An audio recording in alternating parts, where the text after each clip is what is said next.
My name is Kathy McCall. I'm the Advocacy Director here in Washington State. I spend a good chunk of my time during the legislative session in Olympia representing the issues that matter to the 50-plus community the most. And I'm here to talk to you about some recent research and also an interesting, innovative program that AARP has been working on, looking at how we support retirement savings. I wanted to start out with a little bit of humor. And as you can see on this slide, it says, if we take a late retirement and an early death, we'll just squeak by. There you have it, financial planning at its finest. Unfortunately, that is oftentimes how people plan for retirement, and which is really not effective.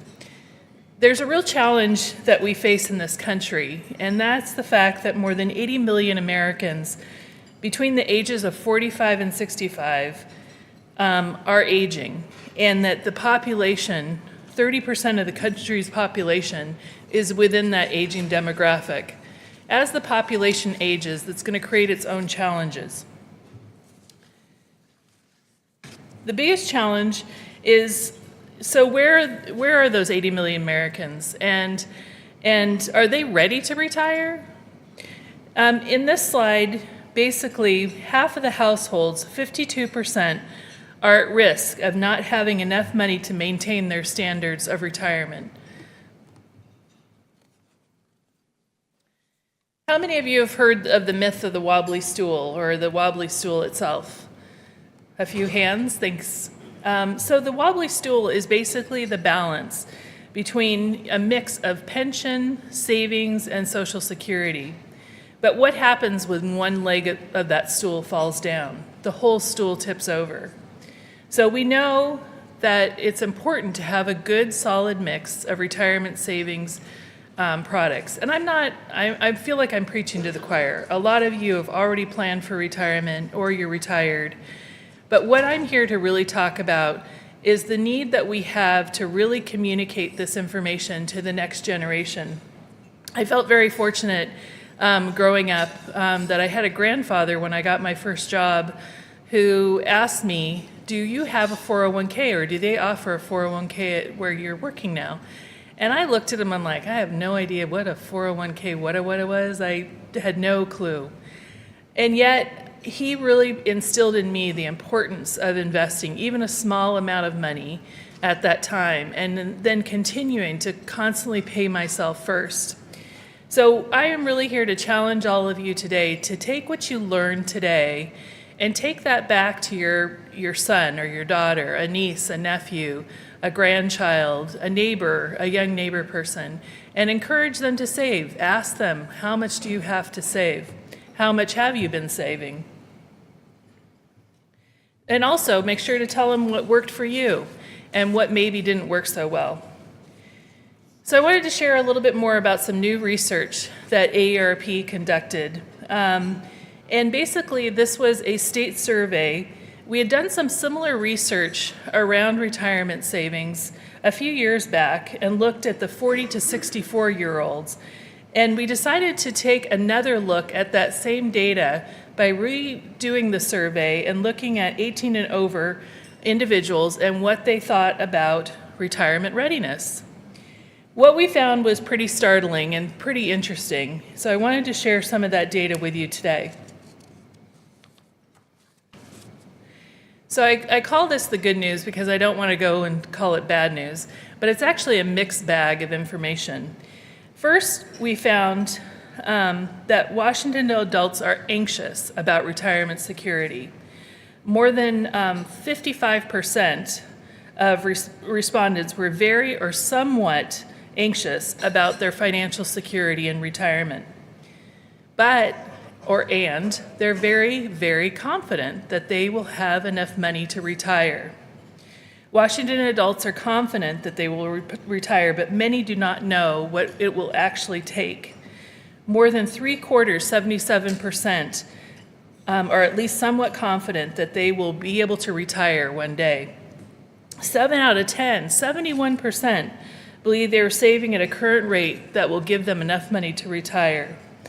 However, 2/3 of those surveyed, about 63%, have never calculated how much it actually takes to retire.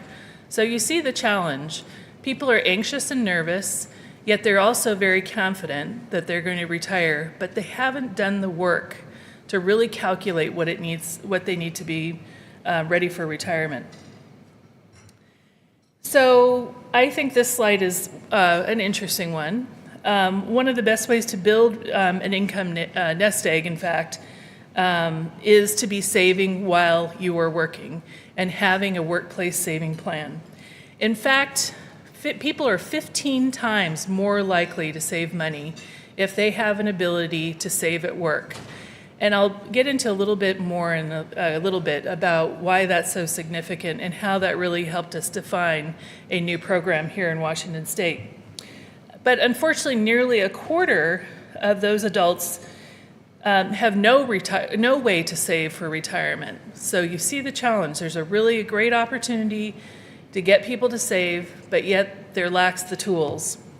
What concerns me most about this data is that 13% that are not sure and don't know. I have a feeling that some of them will fall into the category that's probably higher, that they do not have a way of saving.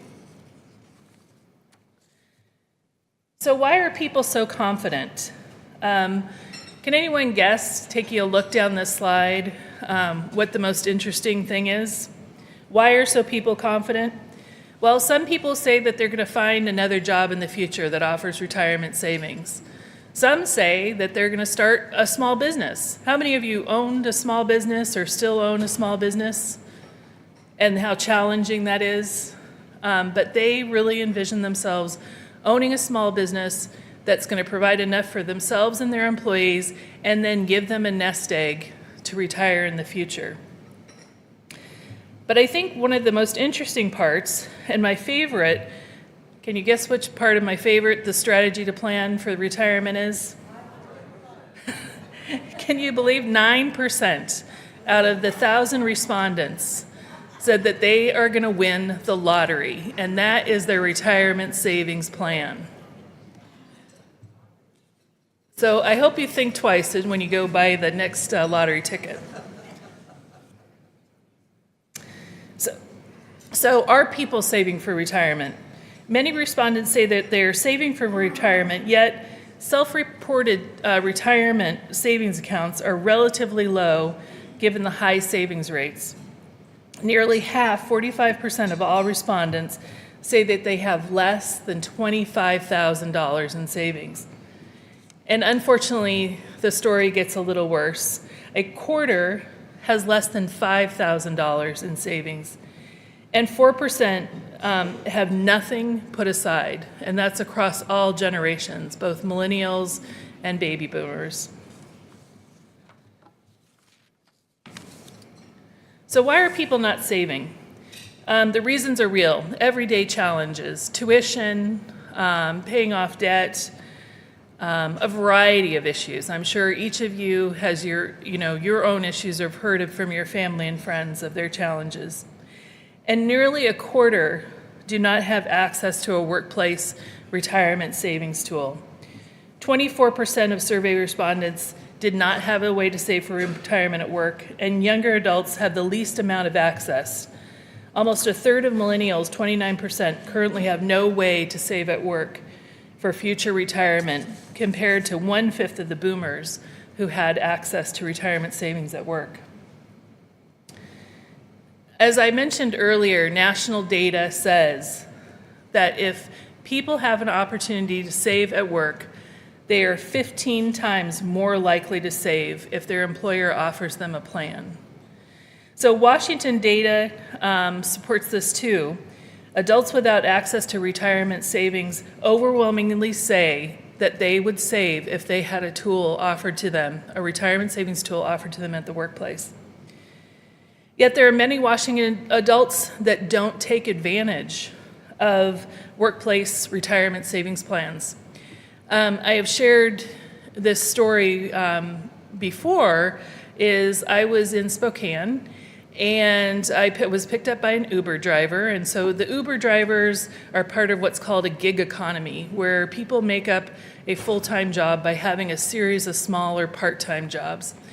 And this young man was probably in his early 30s, and he is working at the YMCA and doing an Uber driver in the evenings. And so he was asking me what I was doing in Spokane, and I was telling him I was talking about retirement savings. And he was like, well, I'm too young to be saving for retirement. I said, no, you're not. You should be saving now. And he's like, yeah, they have some type of retirement savings program at my workplace where you can put aside a small amount of money, each paycheck. And I said, that sounds like a 401k plan. And I said, have you enrolled in it? He's like, no.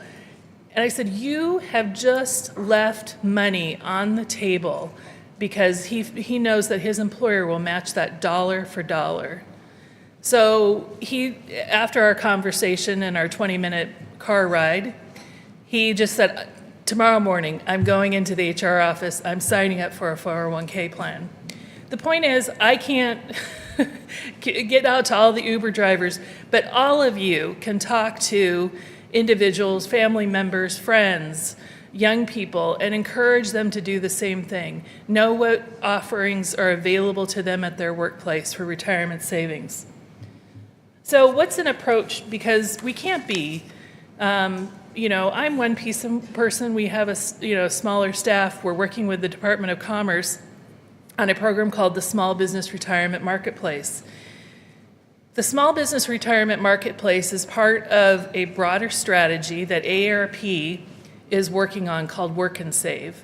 And it basically utilizes the infrastructure of the small business organization in providing them a free and easily accessible retirement savings tool that they can provide to their employees.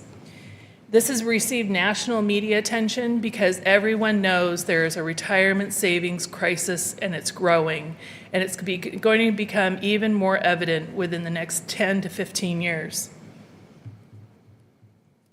So the model that we've created, again, it's called the Washington Small Business Retirement Marketplace. It provides small businesses an easy and free way for them to help their employees save for retirement. Employees can add as small amounts of money as they want, but the whole concept is for them to start using that muscle and thinking about saving and thinking about paying themselves first. We're really proud to announce that this program will be launching. Department of Commerce says January. I'm always a little bit, overpromise or underdeliver or overdeliver, underpromise. Is that we really are thinking, and we're going to be really ambitious in making a statement that we think we're going to have it launched by January 2017. We are thrilled about the opportunity because we know that we'll be able to engage with thousands of small businesses here in the state. We've been working with chambers of commerce. Tomorrow we're working with the Vancouver Chamber of Commerce along with several other local area chambers of commerce, local businesses, economic development councils, to actually start getting the word out about this. So it's a very exciting time for us in our state. AARP is also proud to say and proud to support this effort with the Washington State Department of Commerce, and we will be the first retirement marketplace to launch in the country. So that's something really exciting. This model is also being looked at in other states and is receiving a lot of attention in terms of the ability to engage people and help them save for retirement. So I wanted to just kind of end on another little bit of a comedic note, and I'm tapping into Dilbert for this one. So Dilbert says, I saw an article that says most people don't have any kind of retirement plan. And his colleague says, well, I plan to live an unhealthy lifestyle and pass away in my cubicle, preferably on a Monday. And Dilbert says, that's a terrible plan. And he says, better than average, according to you. So my key takeaway, again, for all of you is we do not want to be average in Washington State, nor do we want to have people falling through the cracks when it comes time for retirement. We want them to have the ability to retire with dignity and hope and a real sense of accomplishment and achievement. And we can take small little steps, and it all begins also with your support. Please help encourage the next generation to think about retirement savings and think about their responsibility for saving for their own retirement. Thank you.